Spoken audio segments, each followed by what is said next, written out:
Hi guys! For today's video ay maghuhugas na naman kako sa bahay namin kasi ang dumi-dumi, ang dami naming bisita mamaya. So tara, samahan niyo ako.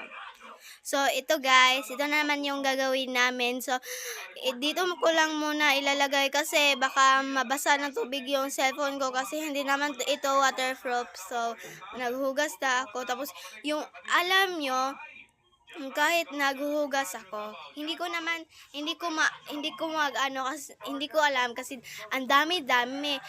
Tapos pagkatapos hindi ko na lang lahat magawa.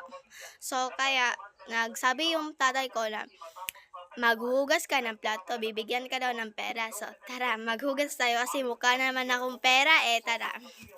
Pero guys, huwag kayong mag-alala. Yung lahat ng sinugo ng nanay nyo, tumanin nyo. Kasi yung nanay nyo ang nagduruga sa inyo. Hindi nyo dapat siya laging pinapahirapan. So, ganyan talaga yun guys. Kasi nagahugas din kami guys kasi para hindi din ako tapos lang yun po. Pero alam nyo, yung kwarto namin, ang dumi. Tapos yung pusa namin, umuihi dun. Hindi nila alam, pero yung pusa namin, hindi nyo alam. Persian cat talaga yun siya. So, guys, bye-bye na po. Kasi ang sakit na ng dutunlan ko. Go.